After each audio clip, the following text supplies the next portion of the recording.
Hello everyone. आज हम इस वीडियो में आरआरबी एनटीपीसी सीबीटी 1 का सॉल्व पेपर 10 करेंगे। ये आपका अप्रैल 2 2016 का फर्स्ट शिफ्ट का पेपर है।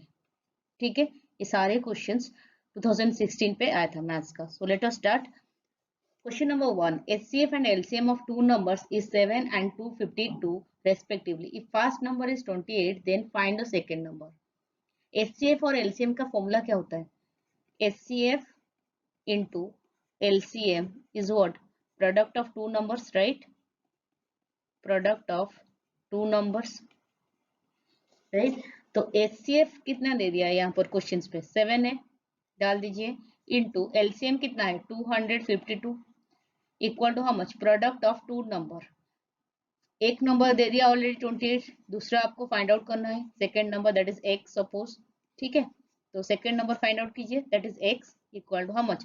7 into 252 अपन हाउ मच? 28। तो ये कट हो जाएगा, 7 4 जा 28, ये 4 पे जाएगा, कितना आएगा ये? 63। तो आ गया सेकेंड नंबर आपका 63। So next, moving to the next question number 2। Difference between two numbers is 50 and their ratio is 7:2. Find the product of two numbers. तो रेशियो कितना दिया था? 7:2, यानी कि फर्स्ट नंबर आपका आ जाएगा सपोज 7x, तो सेकंड नंबर आपका कितना हो जाएगा? ऑब्वियसली 2x आएगा। ठीक है, इसके बाद डिफरेंस कितना दे दिया दोनों नंबर का? 50 है, यानी कि 7x minus 2x is how much? 50। तो यहाँ से आपका x आ जाएगा, निकालिए अभी। 7x माइनस 2x कितना है? 5x is how much? 50। तो x कितना आ जाएगा? 10। तो फर्स्ट नंबर कितना बनेगा यहाँ से? 7 into 10, 7x है। सेकंड कितना है? 2x, यानी कि 2 into x का वैल्यू कितना? 10। तो ये आ जाएगा 70, ये आ जाएगा आपका 20। ठीक है, लेकिन क्वेश्चन पे क्या पूछा है? Find the product of two numbers. तो प्रोडक्ट निकालिए, ये दोनों नंबर का कितना बनेगा? 70 into 20 इज हाउ मच? 1400। ठीक है, 1400 ये आपका आंसर हो जाएगा। So next, moving to the next question. Question number 3. P is twice as efficient as Q. Suppose ये P है, ये Q है। P is twice efficiency कितना दे दिया? Twice, ये 2 टाइम efficiency है, यानी कि P अगर 2 टाइम होगा तो Q कितना होगा? 1। ठीक है, together complete a work in 22 days. Q alone can complete the work in how many days? यही पूछा है। अगर एफिशिएंसी इनका 2:1 रेशियो पे है, इनका टाइमिंग कितना आ जाएगा? जस्ट रेसिप्रोकल, यानी कि 1:2 हो जाएगा। ठीक है, अब क्या पूछा है? अब देखिए, together complete work in 22 days दिया है। यहाँ से क्या आ गया आपका? अगर P कंप्लीट कर रहा है कितना? x डेज पे, टाइमिंग है ये, तो Q कितना डेज लेगा? 2x days. ये दोनों मिलके कितने दिन पे काम खत्म करते हैं? 22 डेज। यानी कि P plus Q, suppose P का कितना है? 1/x प्लस Q का कितना हो जाएगा? 1/2x। ये दोनों काम कितना दिन पे खत्म कर रहे हो? 22 डेज। इनका वर्क कितना आ जाएगा? 1/22। ठीक है, यही आएगा। अब एलसीएम ले लीजिए, कितना आएगा? 2x, ऊपर आ जाएगा आपका 3 इक्वल टू हाउ मच? 1/22। यहाँ से आपका 2x कितना आएगा? 22 into 3। ठीक है, ये आपका 2x कितना आ जाएगा? 66। Q का वैल्यू कितना है? 2x days. यही पूछा है क्वेश्चन पे। Q Elon can complete the work in how many days? Q का कितने दिन पे कर रहा है? 2x डेज पे, यानी कि 66 डेज। ये आपका आंसर आ जाएगा। ठीक है, so next, moving next question. Question number 4.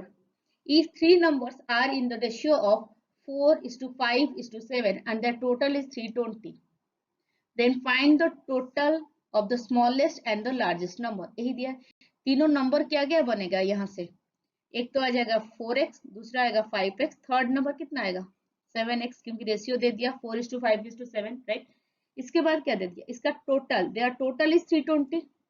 Add कर दीजिए अभी, 4x plus 5x plus 7x कितना आएगा? 320।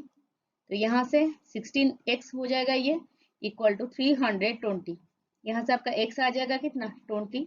ठीक है, अब निकालिए, क्या क्या पूछा है? Then find the total of the smallest and largest. Smallest कौन सा नंबर होगा ये तीनों में से? 4x लार्जेस्ट कौन सा आ जाएगा 7x, तो इन दोनों का टोटल कितना होगा 4x plus 7x is how much 11x। Find out कीजिए इसका वैल्यू 11 इंटू एक्स का वैल्यू कितना 20। आ गया आपका आंसर 220। ठीक है, so next moving next question. Question number 5, find the LCM of 13, 19, 21, 22। 13, 19, 21, 22 ये किस में से डिविजिबल हो रहा है? क्या सारे नंबर नहीं हो रहा है? इसका मतलब आपका एलसीएम क्या हो जाएगा, सिंपली इसको मल्टीप्लाई कीजिए 13 इंटू 19 इंटू 21 इंटू 22, इसका वैल्यू कितना आ जाएगा, ये आपका आ जाएगा 114 114, ये आपका आंसर आ जाएगा। ठीक है, so next moving to the next question. Question number 6, if x393 is divisible by 11 then find the smallest natural number to be replaced by x। x का वैल्यू पूछा है, यही है राइट, x और क्या दे दिया 393, यही दिया है। ये नंबर पूरा डिविजिबल हो रहा है किसके साथ 11 का साथ।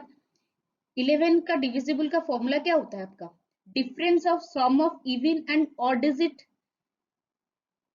डिफरेंस कितना होना चाहिए, 0 होना चाहिए या फिर मल्टीपल ऑफ 11 होना चाहिए, यही है 11 का डिविजिबिलिटी का फॉर्मूला। ठीक है, अब देखिए x और 9 यही है ना। ठीक है, अब 3 और 3 प्लस 3 को ऐड कीजिए कितना आ रहा है 6। x का वैल्यू कितना मिनिमम वैल्यू पुट करोगे तब जाके इसका जो डिफरेंस आएगा वो 11 पे डिविजिबल होना चाहिए। तो x का वैल्यू सपोज आप लोग 8 डालो। ठीक है, अब 8 प्लस 9 कितना हो जाएगा, 8 प्लस 9 कितना है 17, राइट। अभी देखिए ये ऑड नंबर ऑड डिजिट का सम है यानी कि 17, और ये क्या है इवन डिजिट का सम है, ये दोनों का डिफरेंस निकालना है आपको। 17 माइनस 6 कितना होता है 11, ये डिविजिबल हो रहा है 11 पे क्योंकि 11 1 जा 11, राइट। तो आपका आंसर कितना आ जाएगा x इक्वल टू 8 आ जाएगा, यानी कि ऑप्शन 8 हो जाएगा आपका answer. So next moving to the next question. Question number 7, यहाँ पर दो ट्रायंगल्स दिया है, ट्रायंगल एबीसी और DEF are similar triangles. Suppose ये ट्रायंगल्स है ए बी सी, ये दूसरा ट्रायंगल है आपका डीईएफ। ठीक है, एंड बीसी इज 4, बीसी का वैल्यू दे दिया यहाँ पर 4 सेंटीमीटर, ईएफ कितना दे दिया 7। ठीक है, एरिया ऑफ ट्रायंगल भी दे दिया 144, एरिया ऑफ ट्रायंगल डीईएफ इसका एरिया पूछा है। ठीक है, अगर सिमिलर है दोनों ट्रायंगल, इसको हम कैसे लिख सकते हैं, area of triangle ABC divided by area of triangle DEF, यही होगा, यानी कि साइड का स्क्वायर हो जाएगा BC square divided by EF square, यही होगा अगर दोनों ट्रायंगल सिमिलर है तो।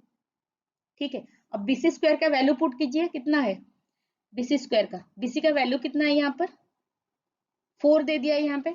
ठीक है, EF का वैल्यू कितना है 7 है, तो ये कितना हो जाएगा आपका 4 स्क्वायर डिवाइडेड बाय 7 स्क्वायर।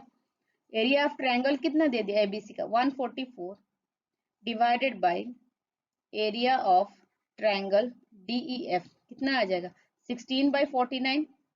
तो आपका यहाँ से क्या हो जाएगा एरिया ऑफ ट्रायंगल डीईएफ आ जाएगा, कितना आएगा इसका वैल्यू 144 इंटू 49 डिवाइडेड बाय 16, यही आएगा। इसका आंसर आपका आ जाएगा 441। ठीक है, ये एरिया ऑफ ट्रायंगल डीईएफ है। बस आपको यही चीज ध्यान देना है, अगर दोनों ट्रायंगल सिमिलर है तो दोनों ट्रायंगल का जो एरिया का रेशियो है ये स्क्वायर ऑफ देयर साइड्स हो जाएगा। ठीक है, so next moving to the next question. Question number 8, cost price of 90 tables is equal to the selling price of 60 tables, यही दिया है। फाइंड द प्रॉफिट परसेंटेज पूछा है। सपोज आपका कॉस्ट प्राइस x है, तो क्वेश्चन पे क्या दिया कॉस्ट प्राइस ऑफ 90 टेबल, यानी कि 90 cost price 90x equal to how much selling price of how many table 60 tables. यहाँ से आपका क्या सेलिंग प्राइस आ जाएगा कितना 90x बाई 60, ये कितना हो जाएगा 3x बाई 2।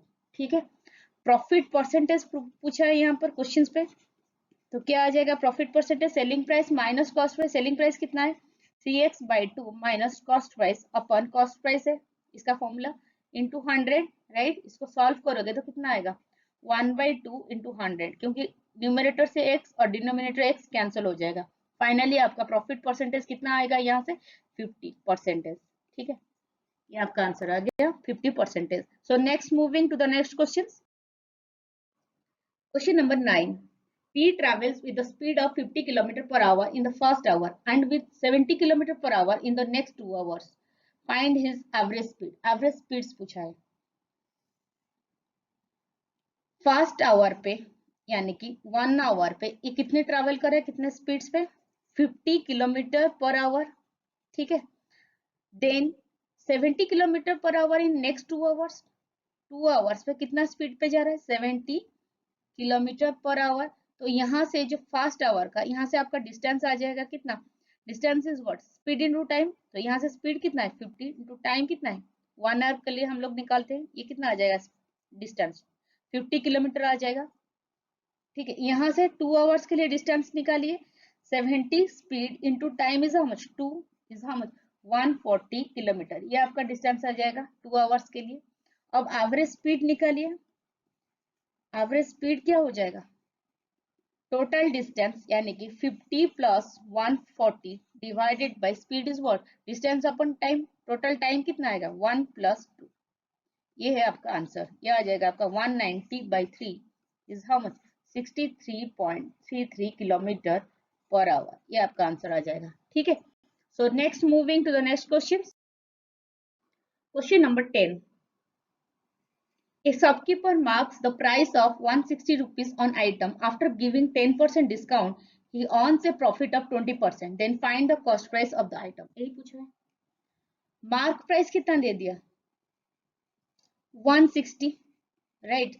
डिस्काउंट कितना दिया है 10% डिस्काउंट है। ठीक है, ये डिस्काउंट है। अगर मार्क प्राइस 160 है, डिस्काउंट 10%, यहाँ से आपका सेलिंग प्राइस डायरेक्टली निकल जाएगा, कितना होगा 160 इंटू डिस्काउंट 10%। हम इसको कैसे लिखेंगे 90/100, राइट, यही होगा। इसका वैल्यू कितना आ जाएगा 144। अब देखिए प्रॉफिट परसेंटेज कितना दे दिया, प्रॉफिट परसेंटेज कितना है 20%, राइट। अभी फॉर्मूले पे डालिए, प्रॉफिट परसेंटेज का फॉर्मूला कितना होता है that is 20 is equal to selling price minus cost price. Selling price कितना है 144 minus cost price divided by cost price into what 100। यहाँ से आपका क्या कॉस्ट प्राइस आ जाएगा। अभी ये 25 जा हाउ मच 100, ये 5 है। ठीक है, अभी कॉस्ट प्राइस कितना होगा क्रॉस मल्टीप्लाई कीजिए 144 इंटू 5 माइनस 5 CP, यही होगा। तो यहाँ से कॉस्ट प्राइस कितना आ जाएगा 144 इंटू 5, ये 5 CP इधर आके 6 CP हो जाएगा, यानी कि डिवाइड हो जाएगा 6, राइट। अभी इसका आंसर कितना आएगा, ये आपका आ जाएगा कितना 120 रुपीज। आपका कॉस्ट प्राइस आ गया 120 rupees. So next moving to the next question. Question number 11. A and B completes a work together in 40 days. Their efficiency is in the ratio 8:5. अभी देखिए A और B दे दिया, इसका एफिशिएंसी कितना दे दिया 8:5 रेशियो पे, यानी कि इसका टाइम का रेशियो कितना हो जाएगा रेसिप्रोकल जस्ट 5:8 हो जाएगा। अब देखिए A कितने दिन पे कर रहा है, यानी कि मतलब 5x डेज, तो B को कितना लगेगा ऑब्वियसली 8x डेज। ठीक है, यही है क्वेश्चन के हिसाब से। A and B complete A work in 40 days, तो इनका वर्क का रेशियो कितना हो जाएगा 1/40 इसका वर्क आ जाएगा, यानी कि 1/5x plus 1/8x is how much 1/40। यहाँ से आपका एलसीएम चले जाएगा कितना 40x आ जाएगा, ऊपर कितना आ जाएगा 8x plus 5x is 13x is how much 1/40। तो यहाँ से आपका x आ जाएगा 13 डेज। क्वेश्चन में क्या पूछा है A alone can complete the work in how many days, A कितने दिन पे अकेले काम खत्म करेगा 5x डेज पे, राइट। यानी कि 5 इंटू एक्स का वैल्यू पुट कर दीजिए 13 है 13, तो 5 into 13 is 65 days. So A will complete the work alone in 65 days. So next moving next question. Question number 12. Find the median, यही पूछा है। अगर मीडियन पूछा है तो इसको आप पहले अरेंज करके लिखिए, सबसे छोटा जो है वो पहले लिखिए। जैसे भी मीडियन मीन मोड कभी भी पूछता है, इसको पहले रीअरेंज करके लिखिए। ठीक है, 11, इसके बाद कौन सा आ जाएगा 23, इससे बड़ा कौन सा है 25, इसके बाद कौन सा आएगा 26, फिर 29, 31, 39, यही आ जाएगा। मीडियन क्या होता है, मिड पॉइंट, यहाँ से 3 नंबर जा रहा है, यहाँ से 3 नंबर, बीच में कौन सा आ रहा है 26, तो आपका आ गया मीडियन कितना होगा 26। ठीक है, so next moving next question, question number 13, a 20 metre long stair standing against a wall. ठीक है, अगेंस्ट ए वॉल यानी कि इसका दे दिया लेंथ 20 मीटर, ये स्टेयर है standing against a wall, making an angle of what 60 degree, ये 60 डिग्री इसका एंगल दे दिया। ठीक है, from the ground find the distance between the foot of the stair and the wall, यही डिस्टेंस पूछा है ये वाला। यहाँ से अगर ये राइट एंगल ट्रायंगल है, यहाँ से आप डाल सकते हो क्या फॉर्मूला, cos थीटा कितना हो जाएगा, यानी कि cos 60 कितना होगा b बाई एच, b कितना है यहाँ पर x, base upon hypotenuse x by 20। ठीक है, यहाँ से x कितना आ जाएगा आपका 20 इंटू cos 60, यही होगा, तो डाल दीजिए वैल्यू cos 60 का कितना है, cos 60 का 1/2 है, तो x का वैल्यू कितना आ गया 10। ठीक है, तो अभी इन दोनों में डिस्टेंस जो है फुट ऑन स्टेयर, ये स्टेयर और वॉल के बीच में जो डिस्टेंस है x, इसका वैल्यू कितना आ जाएगा 10 metre. So next moving next question, question number 14, a man 26 years older than his son, suppose son का एज है x, तो मैन का एज कितना हो जाएगा, ऑब्वियसली 26 years बड़ा है, यानी कि 26 प्लस x, राइट। ये इसका क्या है प्रेजेंट एज है, right. After 3 years his age will be, after 3 years 3 साल के बाद इसका, पहले इसका एज दोनों का निकाली, आफ्टर 3 years सन का एज कितना हो जाएगा, प्रेजेंट एज इसका, अभी का एज कितना है x है, 3 साल के बाद कितना होगा x प्लस 3, तो मैन का एज कितना हो जाएगा 26 प्लस x, 3 साल के बाद 29 प्लस x। ठीक है, क्वेश्चन में अभी देखिए क्या दिया, आफ्टर 3 years हिज एज, यानी कि a man age that is what 29 plus x will be 3 times of his age, 3 साल के बाद इसका एज कितना है x plus 3, so 3 times of x plus 3, यही आएगा। इसको सॉल्व कीजिए पहले, कितना आएगा 29 plus x equal to 3x plus ये आ जाएगा 9, तो यहाँ से आपका x आ जाएगा कितना 10। ठीक है, अब x आ गया 10, क्वेश्चन में क्या पूछा, find the present age of father, यानी कि present age of this man, right. Father का एज कितना हो जाएगा, find the present age 26 plus x, इसका प्रेजेंट एज है 26 प्लस 10 कितना आएगा आपका 36, फादर का एज 36 इयर्स इतना हो जाएगा। ठीक है, so next moving next question, question number 15, solve करने के लिए बोला है 0.00081, इसको हम कैसे लिख सकते हैं 81 डिवाइडेड बाई, डेसिमल के बाद कितना डिजिट है 1 2 3 4 5, 5 जीरो डाल दीजिए यहाँ पर, डिवाइडेड बाई 0.09, इसको हम कैसे लिखेंगे 9/100, राइट। अब इसको लिखिए 1 2 3 4 5, ये जो डिवाइडेड इसको मल्टीप्लाई करोगे तो ये रेसिप्रोकल हो जाएगा, यानी कि 100/9, यहाँ से 0 0 कैंसिल हो जाएगा, राइट। ये 9 9 जा हाउ मच 81। अब इसको हम कैसे लिखेंगे, नीचे अगर 3 जीरो है तो डेसिमल के बाद 3 ही डिजिट आएगा, यानी कि 0.009। ठीक है, ये आपका आंसर आ गया। सो next moving next question, question number 16, find the average of first 20 multiples of 8, यही दिया है। ठीक है, फर्स्ट मल्टीपल्स ऑफ 8, इसका एवरेज पूछा है। पहले फर्स्ट मल्टीपल्स ऑफ 8 का सम निकालिए, फर्स्ट मल्टीपल्स ऑफ 8 20 डिजिट तक 20 मल्टीपल्स पहले लिखिए, 8 प्लस 16 प्लस कितना आ जाएगा 24, अप टू कितना 20 मल्टीपल्स, यानी कि 20 इंटू 8 इज हाउ मच 160 तक जाएगा ये सीरीज। आपको पता होगा इसका फॉर्मूला क्या होता है, SN AP में है, क्योंकि सारे डिफरेंस कितना होता है 8 है, तो AP का फॉर्मूला क्या है समेशन का, SN is what n/2 2a plus n-1 into d, यही है फॉर्मूला। ठीक है, अब टोटल नंबर कितना है 20 मल्टीप्लाई से, यानी 20/2 इंटू 2, फर्स्ट नंबर कितना है 8, 2 इंटू 8 प्लस n-1, n कितना है 20 -1 d, डिफरेंस कितना है ये दोनों में 8 है। इसको सॉल्व करोगे तो आपका आ जाएगा कितना 1680। एवरेज पूछा है, एवरेज कैसे निकालोगे? टोटल नंबर्स कितना बोला है? 20 मल्टीपल्स, यानी कि 20 पे डिवाइड करना है सम को, 1680 को। अब इसका वैल्यू कितना है? 0 0 कैंसिल हो जाएगा, ये कितना आएगा आपका फाइनल? 4। ठीक है, आपका आंसर आ जाएगा 84। सो next moving next question, question number 17।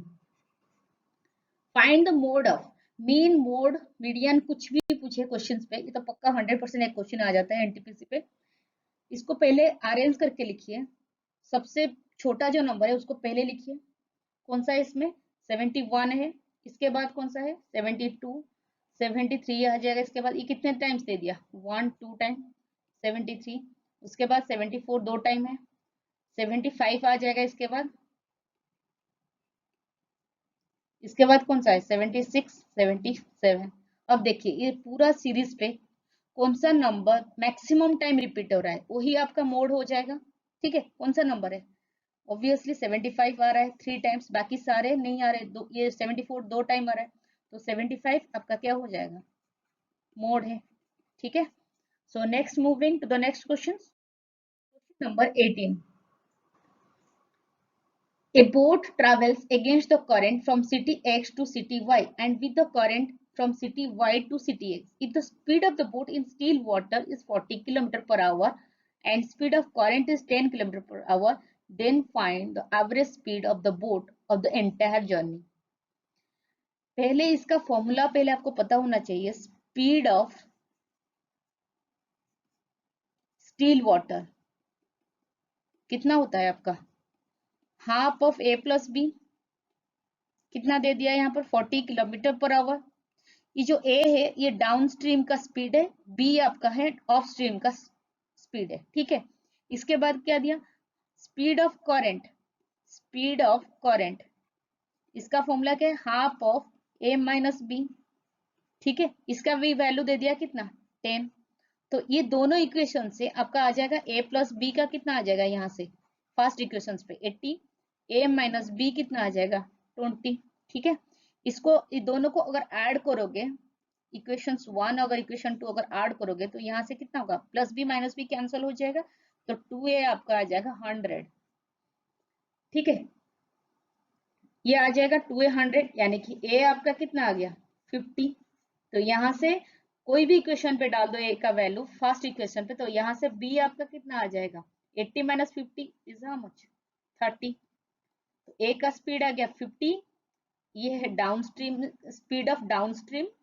ये है speed of what? Of stream. ठीक है, ये आपका b का वैल्यू आ गया 30। क्वेश्चन में लेकिन पूछा गया find the average speed of the boat of the entire journey. तो एवरेज स्पीड निकालना है। एवरेज स्पीड कितना आएगा?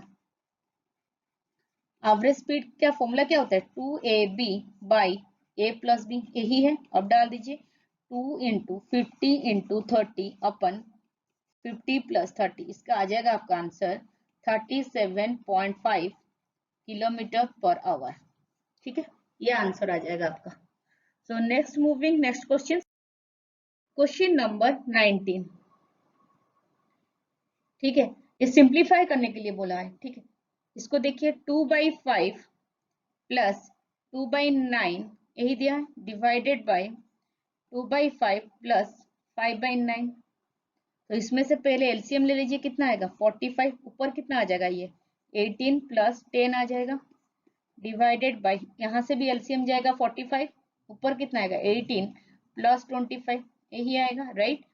अब इसको सॉल्व करके लिखिए 28/45 डिवाइडेड बाय ये कितना आएगा? 43/45।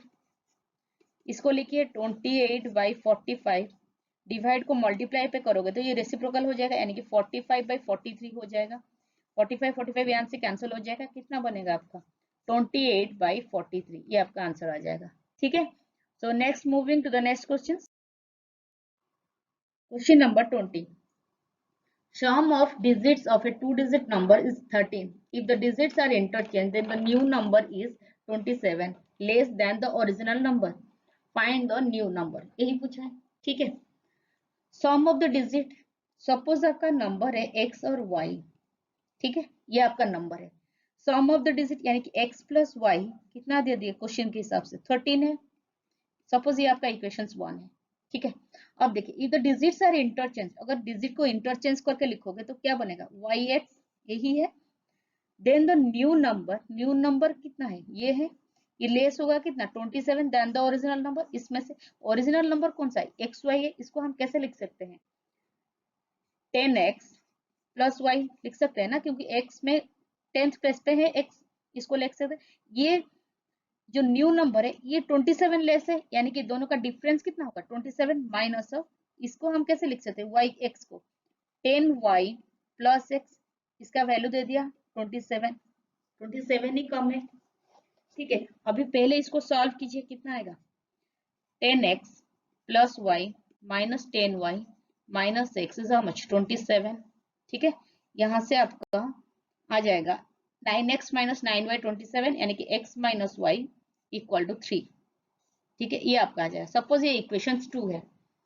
अभी देखिए इक्वेशन 1 और इक्वेशन 2 को अगर ऐड करोगे कितना आएगा x plus Y 13, x minus Y कितना 3, तो यहाँ से y कैंसिल हो जाएगा डायरेक्टली, तो 2x कितना आएगा 16, 13 प्लस 3 16, तो यहाँ से आपका आ गया x is how much 8, x का वैल्यू आ गया। इक्वेशन 1 पे अगर पुट करोगे तो यहाँ से y कितना आएगा 13 minus 8 is how much 5। Find the new number पूछा, न्यू नंबर कौन सा है, ये है yx, राइट। इसको हम कैसे लिख सकते हैं y के प्लेस पे 5 8, ठीक है। ये आपका आंसर आ जाएगा 58। So next moving to the next question number 21। P's height is 5 foot and his shadow's height is 7 foot. अगर शैडो का हाइट 7 फुट है तब जाके P का हाइट कितना होता है 5 फुट, वही लिख लीजिए। Shadow height for shadow 7 foot, height कितना होता है 5 फुट, यही दिया है क्वेश्चन के हिसाब से।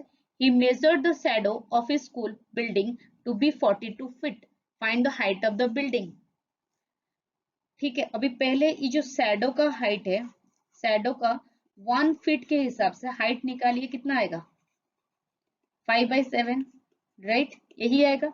42 फीट के हिसाब से पूछा है,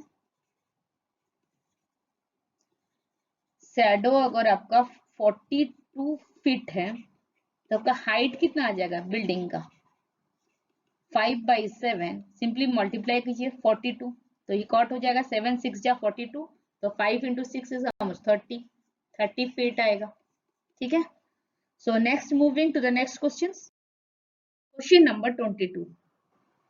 ये बस सॉल्व करने के लिए बोला है, मल्टीप्लाई करके लिख लीजिए डेसिमल पे, यही बोला है। तो 326 को कैसे लिख सकते हैं 326/100 इंटू इसको लिख सकते हैं ना 72/10, तो इस दोनों को मल्टीप्लाई कीजिए, ऊपर कितना आएगा, ये आपका आ जाएगा 23472 डिवाइडेड बाय 1000, यही आएगा। तो अब इसको लिखिए डेसिमल पे 27.472, ये आ जाएगा आपका आंसर, ठीक है। So next moving to the next question number 23। Area of a right angle triangle is 30 meter square if height is 7 meter more than base। अब देखिए सपोज ये आपका राइट एंगल ट्रायंगल है, सपोज बेस आपका x है, 7 height कितना हो जाएगा 7 मीटर मोर देन बेस, तो हाइट आपका कितना x प्लस 7 हो जाएगा, 7 मीटर ज्यादा है, बड़ा है, ठीक है। अब इसका एरिया कितना दे दिया 30 मीटर, ट्रायंगल का एरिया कितना होता है half base into height, base कितना है यहाँ पर x into x plus 7 is how much 30, यही दे दिया। तो यहाँ से आपको क्या x ही निकालना है, निकालिए अभी। ये कितना आ जाएगा x into x plus 7 is how much s square plus 7x, ये 1/2 यहाँ से मल्टीप्लाई होकर कितना हो जाएगा 60, तो क्वाड्रेटिक इक्वेशन बन जाएगा s square plus 7x minus 60 is how much 0, break करिए अभी s स्क्वायर प्लस ये हो जाएगा 12 5 जा 60, तो इसको उसी हिसाब से ब्रेक करिए, तब जाके 7x आ जाएगा, 12x minus 5x minus 60 is equal to how much 0, तो यहाँ से x प्लस 12 हो जाएगा कॉमन, माइनस 5 कॉमन लीजिए x प्लस 12, ठीक है। तो एक आ जाएगा फ्रैक्शन x प्लस 2, दूसरा कितना आ जाएगा x माइनस 5 इक्वल टू 0, क्योंकि x प्लस 12 नहीं लेंगे, क्योंकि x का वैल्यू आपका आ जाएगा यहाँ से कितना x equal to minus 12, minus पे कभी भी लेंथ नहीं होता है, तो x माइनस 5 अगर 0 लेंगे तो यहाँ से आपका x का वैल्यू कितना आ जाएगा 5 मीटर, तो वही पूछा है। Then find the length of the base, तो आपका आ गया बेस का वैल्यू कितना 5 meter. So next moving to the next question, question number 24। The pillars of 12 meter and 70 meter long are standing on the ground. Suppose ये एक दो pillar है, इसका हाइट कितना है 12, इसका पूरा हाइट कितना है 17, ठीक है यही दिया है। If the distance between their feet is 12 meter, ये दोनों का फीट का डिफरेंस कितना है 12 मीटर, अगेन दे दिया, यानी कि ये भी आपका उतना ही आ जाएगा, बराबर हो जाएगा 12। Then find the length of base, ठीक है, find the length of the base, नहीं ये बेस नहीं होगा, find the length of their top होगा, यही क्वेश्चन था, ठीक है। तो अब देखें इसका टॉप कितना है, एक पिलर का यहाँ से, और इसका टॉप यही है, तो ये दोनों का लेंथ ही पूछा है। अगर ये 12 है, ये टोटल हाइट दे दिया दूसरा पिलर का कितना 17, ये आपका 12 है, क्योंकि ये भी 12 है तो ये 12, तो बचा कितना यहाँ से 5, 17 है टोटल ना, तो ये 12, तो ये भी हो जाएगा आपका कितना 5, ठीक है। ये एक राइट एंगल ट्रायंगल है। अब देखिए पाइथागोरस थ्योरम डाल दीजिए, यहाँ पर हम लोग को यही वाला लेंथ चाहिए, ठीक है, इसको निकालना है। तो ये अगर राइट एंगल ट्रायंगल है तो एक्स का वैल्यू कितना आ जाएगा 12 स्क्वायर प्लस 5 स्क्वायर का रूट ओवर कितना होता है ये 13 आ गया। ये find the length of their top, ये आ गया आपका आंसर, ठीक है। So next moving next question, question number 25। ये फ्रैक्शंस के ऊपर पूछा है, ये थोड़ा सा लेंदी होगा बस, लेकिन आपको जैसे भी हो इसका वैल्यू निकालना है। 13/21 फर्स्ट फ्रैक्शन दे दिया है, विच वन इज ट्रू वही पूछा है, सबसे छोटा कौन सा है उसी हिसाब से हम लिखेंगे, ठीक है। अब देखिए 13/21 इसका अगर डेसिमल पे निकालोगे कितना आएगा 0.619, ठीक है। 57/97 ये कितना आएगा 0.587। 52/94 इसका आपका आ जाएगा 0.553, ठीक है। इसके बाद नेक्स्ट फ्रैक्शंस कितना दिया 36/79 ये कितना आ जाएगा 0.455। तो अब देखिए सबसे छोटा कौन सा है, यही है 36/79। इसके बाद कौन सा आ रहा है 42, ये आ रहा है 42/99 94, तो ये वाला ऑप्शन हो जाएगा, चेक कर लीजिए, पहले आएगा 36/79 ये, इसके बाद ये हो जाएगा 52/94, नेक्स्ट आ जाएगा आपका ये 57/97, नेक्स्ट फाइनली सबसे बड़ा फ्रैक्शन यही है 13/21। तो आपका आंसर क्या है option D. So next moving to the next question, question number 26। A two-digit number is 4 times the sum of its digit, ठीक है। If 27 is added, then it becomes 7 times the sum of the digit. The two-digit number is digit पूछा है, ठीक है, वो number का value पूछा है, ठीक है। अब देखिए सपोज ये एक नंबर है xy, इसको हम कैसे लिख सकते हैं, इसको 10x है, क्योंकि ये x है 10th प्लेस पे, तो इसको हम कैसे लिखेंगे नंबर को 10x + y, तो वही दिया है 2 डिजिट नंबर, तो ये है आपका 2 digit number is 4 times of what sum of digit, ये दोनों का सम है यानी कि x + y, ठीक है यही है। तो इसको सॉल्व कीजिए, इसको सॉल्व करोगे तो आपका आ जाएगा 6x - 3y = 0। सपोज ये आपका इक्वेशन 1 है। अब देखिए if 27 is added it becomes what 7 times of this sum. 27 add कीजिए इसी नंबर पे, 10x + y ये नंबर है, इसमें अगर 27 ऐड करोगे ये क्या होगा 7 times of what sum of the digit, यानी कि 7 टाइम्स ऑफ x + y। इसको आप सॉल्व करोगे, इसका आपका आ जाएगा, सॉल्व कीजिए आ जाएगा ये 3x - 6y is how much -27, ये सपोज आपका इक्वेशन 2 है, ठीक है। अब देखिए इक्वेशन 1 पे क्या है 6x - 3y कितना है 0, इक्वेशन 2 कितना है 3x - 6y इज -27। अगर इसमें 2 ऐड करोगे इक्वेशन 2 × 2 अगर मल्टीप्लाई करोगे ये कितना बनेगा 6x - 12y = हाउ मच, ये हो जाएगा आपका कितना -54 आ जाएगा। अभी इसको सॉल्व कीजिए, ये माइनस ये प्लस यहाँ से कट हो जाएगा, तो -3y + 12y is how much 9y is how much 54। तो यहाँ से आपका y कितना आ जाएगा 6, y आपका 6 आ गया।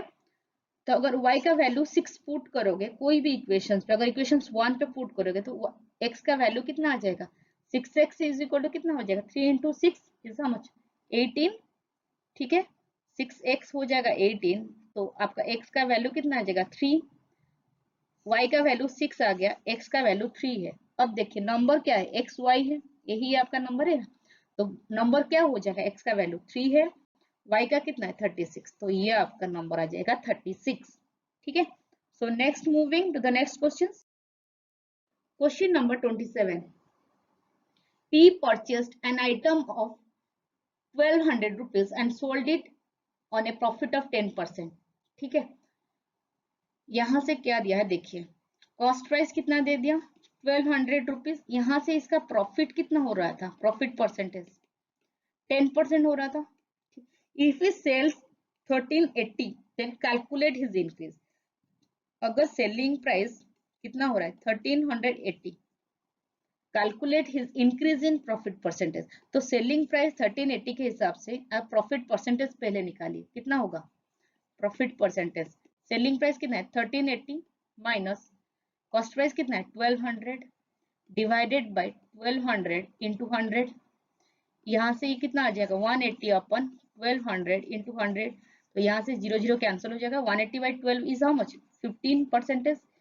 तो इसी हिसाब से अगर सेलिंग प्राइस 1380 है तो यहाँ से आपका प्रॉफिट परसेंटेज आ रहा है 15%, पहले प्रॉफिट परसेंटेज कितना था 10%, तो कितना इंक्रीज हो रहा है, अभी इंक्रीज कितना हो रहा है, इंक्रीज आपका कितना हो रहा है 15% माइनस 10%, सिंपल आपका आ गया आंसर 5%, इतना परसेंटेज प्रॉफिट इंक्रीज होगा। ठीक है, so next moving to the next question, question number 28। अभी देखिए, 4 square of 5 centimeter length were cut from corners of a rectangular plate of dimensions what 45 और 35। सपोज ये आपका रेक्टेंगुलर प्लेट है, ये बोला है क्वेश्चंस पे 4 square 5 centimetre cut from each corner, चारों कॉर्नर से कट होगा 5 सेंटीमीटर लेंथ के हिसाब से। सपोज ये आपका एक है स्क्वायर, ये दूसरा है, तीसरा, ये फोर्थ है। ठीक है, 5 सेंटीमीटर है इसका साइड, ये भी 5, ये 5, तो ये आपका कितना है 5, ये भी 5। ठीक है, ये भी 5, ये 5, ये भी 5 है। अब क्या पूछा है, रेक्टेंगुलर का डायमेंशंस कितना दिया, लेंथ इंटू ब्रेथ, यानी कि 45 इंटू 35 यही है। तो अगर ये वाला टोटल लेंथ आपका 35 है तो यहां से ये कितना बचेगा, ये वाला जो हाइट ये आपका कितना हो जाएगा 35, ऊपर ये 5 है, ये 5 यानी कि 10 माइनस हो जाएगा, कितना बचा यहाँ से 25, सिंपल चीज, ये आपका लेंथ आ गया 25 यहाँ से। ठीक है, अभी देखिए इसी साइड पे ये 45 सेंटीमीटर दे दिया। ठीक है, अगर ये टोटल डिस्टेंस 45 है तो ये यहाँ से 5, यहाँ से 5 यानी कि 10 माइनस हो जाएगा, तो इसका डिस्टेंस कितना आ जाएगा, ये वाला डिस्टेंस ये आपका कितना आ जाएगा 45, ये आपका आ जाएगा 35। ठीक है, इसके बाद क्या पूछा, find the volume of the box. अभी वॉल्यूम कितना आएगा, length into breadth into height, length कितना है 25, ये वाला, ब्रेथ कितना बचा 35, हाइट कितना है ऑब्वियसली 5 है। ठीक है, अब इसको मल्टीप्लाई कीजिए, कितना आएगा आंसर 4375 सेंटीमीटर क्यूब, क्योंकि ये वॉल्यूम है। ठीक है, so next moving to the next question, this is the last question. A certain amount is invested at a certain simple interest for a period of 6 years. If the amount is invested at 3% more rate, then it has faced 900 rupees more. Find the principal. 900 rupees more यानी कि ये आपका क्या है simple interest है for a period of what 6 years. If the amount is invested at what 3% more rate पे more simple interest भी मोर हो रहा है 900 रुपीज, यानी कि रेट ऑफ इंटरेस्ट ऑब्वियसली यहाँ पर भी 3% है, तो इसी हिसाब से आपको प्रिंसिपल निकालना है। फॉर्मूला क्या है सिंपल इंटरेस्ट का, simple interest that is 900 given already. ठीक है, equal to what principal into rate कितना दे दिया 3 इंटू टाइम पीरियड कितना 6 डिवाइडेड बाय 100, सिंपल क्वेश्चन है। बस यहाँ से आपको प्रिंसिपल निकालना है, कितना हो जाएगा आपका 900 इंटू 100 डिवाइडेड बाय 3 इंटू 6, कितना आएगा आपका 5000, ये आपका प्रिंसिपल का वैल्यू आ जाएगा 5000। सो ये सारे था क्वेश्चंस। ये आपका आरआरबी एनटीपीसी 2016 पे का पेपर है, अप्रैल 4 का पेपर है, फर्स्ट शिफ्ट का। ठीक है, so thank you so much for watching the video.